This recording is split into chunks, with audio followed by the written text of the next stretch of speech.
নাহিদের স্ট্যাটাস নিয়ে তোলপাড়। মির্জা ফখরুলের বক্তব্যের প্রতিক্রিয়ায় নাহিদ বলছে যে জরুরি অবস্থা বা 111 সরকার আনতে চাচ্ছে বিএনপি। আসলে কি 111 আসতেছে? আওয়ামী শিবিরে উল্লাস, গর্ত থেকে বাইর হয়ে মিলিটারি কুয়ের স্বপ্ন দেখতেছে। স্বপ্ন দেখা ভালো, ওদের ড্যাডি ওই যে সোহার্দির বডিগার্ডও প্রচুর স্বপ্ন দেখতো। স্বপ্ন দেখতে দেখতে তার স্বপ্ন দোষও হইতো। আল্লাহ বাঁচাইছে, তৈজসপত্র যদি জায়গা মতো পড়লোই নি, তাহলে আরো কয়টা আজ দহা জন্মাইলনি। দুটাই জান কালা কালা করে দিছে। আরো কয়টা থাকলে কি হইল নি আল্লাহ জানে। আমি নিজেও কইছি যে ওয়াকার কি সিসির মতো সরকার বানাইতে চায়। তাই অনেকের মনে হইতে পারে দাদাই তো কইছিল, তাইলে হইতেছেটা কি? কয়দিন আগে না দাদা কইলেন যে 75-এর সাথে মিল আছে, ছাত্ররা কোণঠাসা হইয়া যাইতে পারে। ছাত্ররা কিঞ্চিত কোণঠাসা হয়েছে, কথা সত্য। কিন্তু আমি এটাও মনে করি ছাত্ররা রাইট স্ট্র্যাটেজি নিলে এই অবস্থা থেকে উত্তরণ সম্ভব। প্রথমে আমরা কুয়ের বা জরুরি অবস্থার সম্ভাবনার কথা নিয়ে ভাবি। তার আগে একটা জিনিস বলে নি, সেটা হইতেছে যে রাজনীতিতে প্রিএমটিভ মেজার বলে কিছু কথা আছে, মানে আগে থাকতেই একটা ব্যবস্থা নেওয়া। তো ওয়াকারকে যখন বলছি যে সিসির মতো সরকার বানাইতে চাই কিনা, ওইটা ওয়াকারকে আমি সতর্ক করছি যে এই কামটা কইরেন না, সেই কথাটাই বলছি। তার মানে এইটা না যে ওয়াকার এটা করিচ্ছে। যদি সিসির মতো সরকার বানানোর বদ মতলব থাকে তাহলে সাবধান হইয়া যান। এটাই হইতেছে ওই ভিডিওর বার্তা। আমি আগেও বলছি, আবারও বলতেছি যে 75-এর সাথে এখনকার কয়েকটা মিলের জায়গা আছে।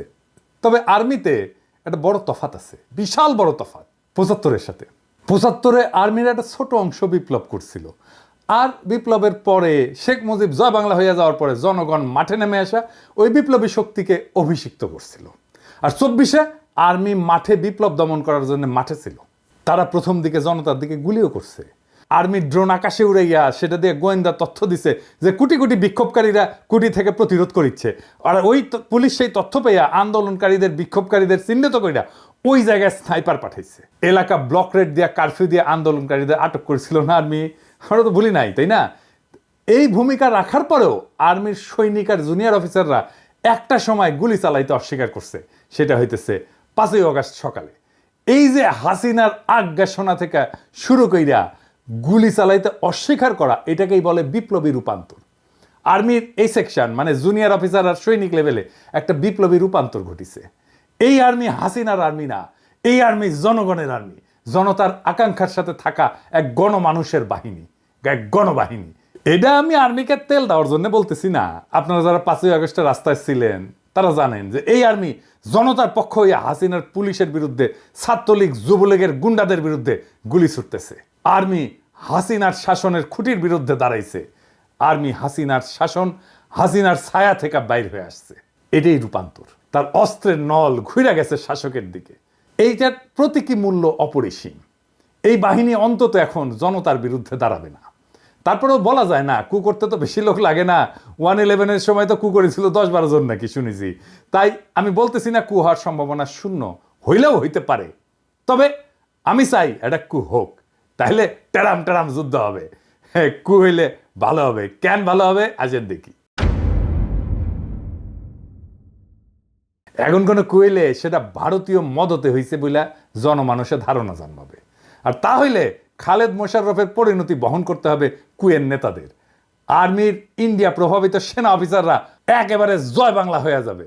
শুধু তাই না, বাংলাদেশে ইন্ডিয়ান সব স্ট্যাবলিশমেন্ট জয় বাংলা হয়ে যাবে। জুলাই বিপ্লবে যা যা দুর্বলতা ছিল, যা যা অসমাপ্ত কাজ ছিল, সেইগুলো সমাপ্ত হবে। যেমন চুপ্পুনাই হয়ে যাবে। ধানমন্ডি 32 নম্বর বুলডোজার দিয়ে মাটিতে মিশা দেওয়া হবে। ইন্ডিয়ান এম্বাসি ক্লোজ করে দেওয়া হবে। ছায়ানট উদিসি বন্ধ করে দেওয়া হবে। ফ্যাসিবাদের যে দালালগুলো এখন মাথা তুলতেছে সেইগুলো বরাবর করে দেওয়া হবে। আর ভারতের আলো আর দিল্লি স্টার, ওই নিয়ে কিছু বলছি আমি? বলি নাই। হ্যাঁ হ্যাঁ, খালেদ মোশাররফের খুব 3 দিন টিকেছিল। এই খুব 3 ঘন্টা টিকবে কিনা সন্দেহ আছে। তখন সেনাবাহিনীর মধ্যে লিফলেট ছড়ানো হয়েছিল, ওই যে 75-এ নভেম্বর বিপ্লবের সময়। এখন পিনাকি আর ইলিয়াস ভিডিও বানাবি আর সেনাবাহিনীর জুনিয়র অফিসার আর সৈনিকদের আহ্বান জানাবে। 2 না পাল্টাইছে।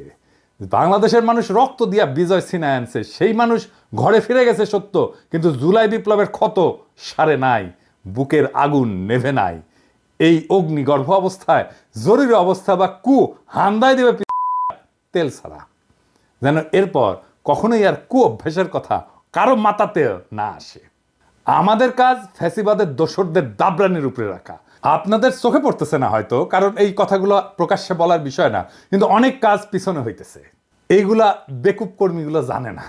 সারা দুনিয়ায় হাসিনার পরিবার আর তার পলায় যাওয়া আওয়ামী লীগারদের উপরে কি নাইমে আসতেছে, এটা আওয়ামী লীগ আর আওয়ামী লীগের নেতা কর্মীরা হাসিনা কল্পনাও করতে পারতেছে না। আওয়ামী লীগের কর্মীরা যারা ফাল পেতেছে, আপনাদের বলি ভালো হইয়া যান, অযথাই নিজের বিপদ ডেকে আনিচ্ছেন।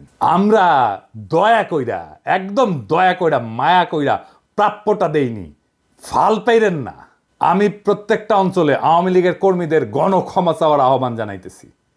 পাড়ায় পাড়ায় এদের ধৈর্য তওবা করাইবেন, মসজিদে মন্দিরে সমাজের সামনে হাত জোর কইরা মাপ চাইবে, কইবে আমার ভুল হইছে, মাপ কইরা দেন, আর কখনো করব না। তাইলে এদের তরপানি কমবে। এদের কোথায় পাবেন? আমরা একটা ওয়েবসাইটের কাজ করেছি, চলিচ্ছে, ওইটায় হাসিনার ফ্যাসিবাদের সকল সহযোগীর আমলনামা থাকবে। আওয়ামী লীগ, ছাত্রলীগ, যুবলীগের সব কমিটির নাম থাকবে, ছবি সহ, রেফারেন্স সহ, নাম ধরে ধরে সার্চ করা যাবে, বাংলা এবং ইংরেজিতে বিভিন্ন ক্যাটাগরিতে থাকবে। এমপি, দামি নির্বাচনের এমপি, সকল কমিটির সদস্য, সকল ব্যবসায়ী, সাংবাদিক, শিক্ষক, ডাক্তার, কৃষিবিদ, আমলা, পুলিশ, যারা যারা এই ফ্যাসিবাদের দোষর ছিল, সবার নাম থাকবে। এবং এখনো ফ্যাসিবাদের দালালি করে যাইতেছে দেশে এবং বিদেশে, সবার। কাজটা বড়, টাইম লাগবে, ফান্ড লাগবে। রাজনৈতিক দলগুলোর বা সরকারের তো করার কথা ছিল, তারা তো অন্য কাজে ব্যস্ত। কাজ শুরু হয়ে গেছে। এর মধ্যে আমরা যুক্ত করব কারা কারা আওয়ামী লীগারদেরকে আশ্রয় দিছে, পুনর্বাসিত করছে, তাদেরও নাম থাকবে। যুগ যুগ ধরে মানুষের ঘৃণার উৎস হইয়া থাকবে এই ওয়েবসাইটটা।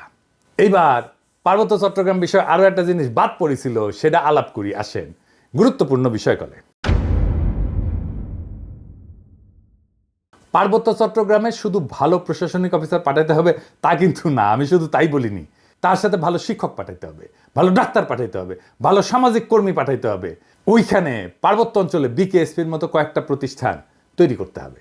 পাহাড়ি ছেলেমেয়েদের শরীরে শক্তি আর এনার্জি বেশি থাকে, পাহাড়ি পথে চলাচল করে, কঠিন পরিশ্রমের জীবন, এই জন্য শরীরে এনার্জি বেশি, মেদ কম।